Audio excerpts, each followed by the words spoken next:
le nouveau défi, c'est la prise en compte de l'enjeu climatique, et le climat est de fait devenu un enjeu juridique, puisqu'il n'existe, enfin il n'est pas mentionné aujourd'hui dans le droit existant, et donc on est vraiment dans une optique de construction de nouveaux droits, que ce soit pour la protection des personnes ou que ce soit pour des obligations pour les États ou pour les multinationales ou ceux qui sont responsables en tout cas de la crise dans laquelle nous sommes.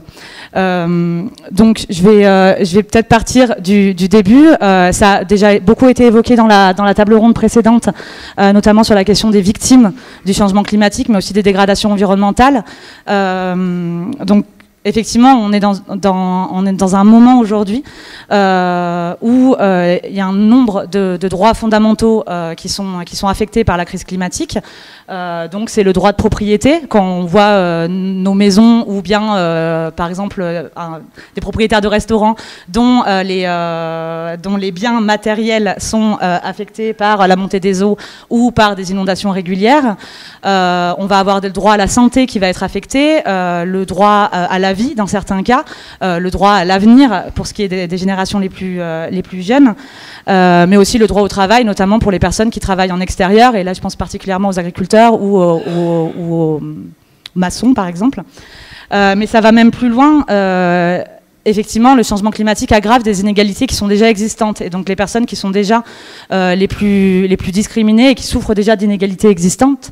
Et là, c'est là où le sens... Pardon. Dans ce sens-là, la crise climatique, c'est aussi une crise pour les droits des femmes, qui sont aussi les personnes les plus affectées par le changement climatique.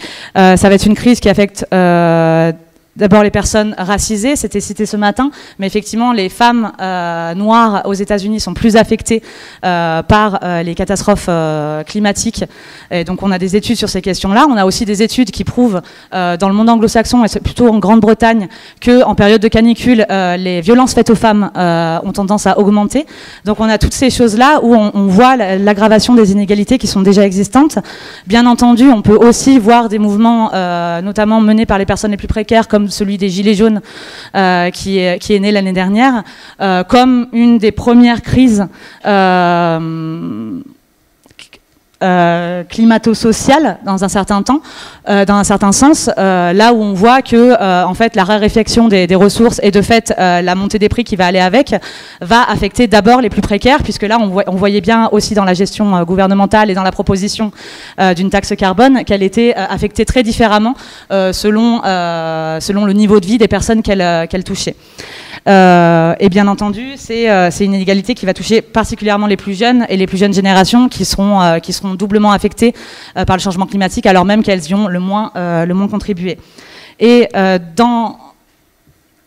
dans cette question-là, ce qui est assez intéressant et ce à quoi on fait face, parce que nous, on accompagne avec notre affaire à tous plusieurs familles, notamment qui font face à l'Union européenne aujourd'hui, dans un recours qui s'appelle le People's Climate Case, pour faire reconnaître leurs préjudices climatiques qui sont liés, selon eux, au manque d'ambition de la politique climatique européenne. Et donc, ils vont faire valoir leurs préjudices climatiques. On accompagne notamment une famille d'agriculteurs dans la Drôme qui a vu ses revenus liés à la lavande, puisqu'ils étaient producteurs de lavande, baissé de plus de 44% ces 20 dernières années, et dont cette perte de revenus est totalement liée aux sécheresses et au manque d'eau dans la région. Et de fait, qui attaquer dans ces questions-là, c'est toujours une grosse question, et aujourd'hui, ces familles-là ont été déboutées par le tribunal de l'Union européenne, dans le sens où le tribunal a acté effectivement que le changement climatique a impacté les droits fondamentaux des personnes qui étaient en justice.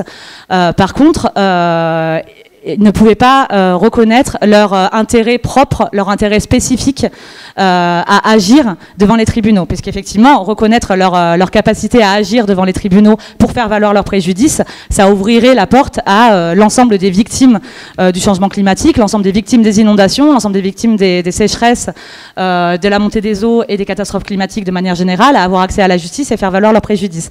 Donc c'est ce qui était un petit peu dit ce matin aussi. Mais c'est vrai qu'à notre affaire à tous, on va se situer dans un continuum historique où on a mené par le passé des batailles pour les droits civiques, et ça c'était notamment les personnes noires, par exemple aux États-Unis, qui ont mené cette bataille-là pour les droits civiques. On a ensuite mené la bataille pour les droits sociaux, et ça c'était le combat des ouvriers face à leurs patrons pour obtenir des droits sociaux. Et là aujourd'hui on se situe dans un moment de l'histoire où on considère que le 21e siècle, ce doit être la bataille des droits environnementaux, c'est-à-dire des pollués face aux pollueurs, d'avoir le droit d'aller porter et protéger nos droits fondamentaux en réalité face à ceux qui les menacent. Donc face à ça, il y a plusieurs choses qui se passent. Il y a effectivement l'établissement de règles internationales. Ça, c'est via les traités environnementaux internationaux qu'on connaît bien. Et donc ça, c'est l'établissement du droit par le haut. Et c'est vraiment l'habitude qu'on a pris beaucoup. Et typiquement, c'est l'exemple de l'accord de Paris, où on a des traités internationaux qui vont essayer de réguler les émissions de gaz à effet de serre et les obligations qui incombent aux États. De fait, ce qu'on constate, c'était aussi lié ce matin, pardon, je suis un peu fouillie.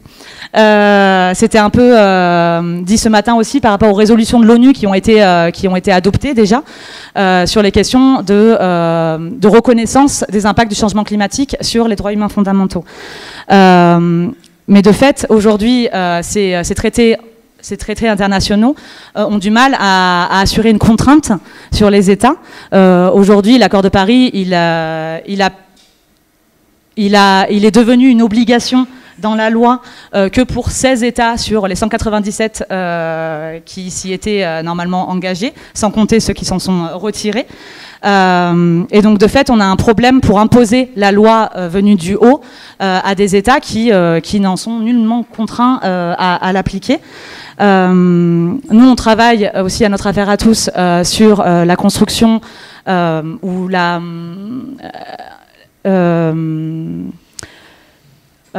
l'intégration au sein de la Constitution française, c'est-à-dire le texte fondateur du droit français, de la question des limites planétaires, de la question de l'action climatique, de l'obligation d'agir pour le climat pour l'État français.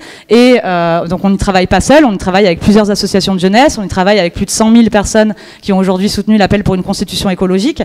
Et ce qu'on voit, c'est qu'il y a des blocages permanents au niveau de l'État pour essayer de ne pas assumer cette contrainte-là, qui serait celle d'obligation d'action en matière climatique.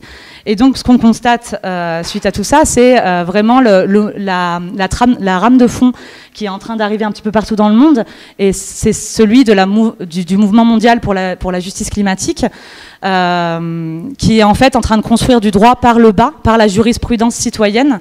C'est comme ça qu'on l'appelle. Il y a aujourd'hui près de 1200 recours qui sont en cours ou qui ont été actés à travers le monde en matière climatique. Souvent, la voie juridique est utilisée par les multinationales pour bloquer toute loi qui pourrait être un petit peu contraignante pour leurs activités. Mais de plus en plus, la voie juridique est aussi utilisée par les citoyens et les citoyennes. Souvent, elle est utilisée par les plus jeunes et souvent, c'est par des jeunes femmes. C'est important de le dire. Il y a énormément de recours dans le monde qui visent à la fois des États ou des multinationales pour faire reconnaître et faire respecter leurs obligations de lutte contre le changement climatique. On a l'exemple d'Urgenda, qui est le plus connu, qui a gagné par 2 fois en cour d'appel face aux Pays-Bas. Donc Urgenda, c'est une fondation néerlandaise qui a accompagné plus de 800 citoyens à porter plainte contre l'État néerlandais pour exiger une hausse de l'ambition face au changement climatique, et donc une hausse de l'ambition de réduction d'émissions de gaz à effet de serre face à l'État néerlandais. Et effectivement, le juge a reconnu et a enjoint l'État néerlandais à agir en matière climatique en rehaussant les émissions la réduction des émissions de gaz à effet de serre et ses objectifs dans la loi. Et donc ça, c'est une belle victoire, mais qui est encore en cours en réalité. Mais on voit ce type de recours porté un peu partout dans le monde, que ce soit en Colombie, aux États-Unis, en Inde, au Pakistan. Et je rejoins un petit peu ce que disait Cécile Duflot ce matin. Mais c'est vrai que c'est un mouvement réellement mondial. C'est pas un mouvement citoyen qui est porté par les pays du Nord face aux pays du Sud, etc. Mais c'est vraiment des initiatives qui viennent des gens absolument partout dans le monde où on est tous égaux et égales et où on s'entraide tous. En effet, nous, on va pouvoir s'appuyer en France sur des décisions et sur des jurisprudences qui auront pu être gagnées ici et là, un petit peu partout dans le monde, pour gagner du droit et gagner de la protection pour nos droits et gagner des obligations pour les États. Et donc, suite à Urgenda, notre affaire à tous est née, effectivement en 2015, avec l'ambition de créer ce recours français contre l'État français. On était au moment des accords de Paris on était au moment aussi de ces grands discours en matière climatique et de ces grandes ambitions, en tout cas, qui étaient portées par la France. Aujourd'hui, 4 ans plus tard, on se rend compte qu'on n'est pas du tout sur la ligne et fin 2018, avec Oxfam, avec la Fondation pour la Nature et l'Homme et avec Greenpeace, on a effectivement lancé l'affaire du siècle qui pose la question de la responsabilité de l'État français en matière climatique en prenant en compte effectivement la multiplicité des victimes du changement climatique, et donc ce nombre-là et tout le nombre à venir, puisqu'on sait que ça va aller en se dégradant, et en se disant, mais en fait, on est tellement de victimes du changement climatique, c'est quand même dingue que d'un côté, il n'y ait aucun responsable, ou bien qu'on soit tous responsables.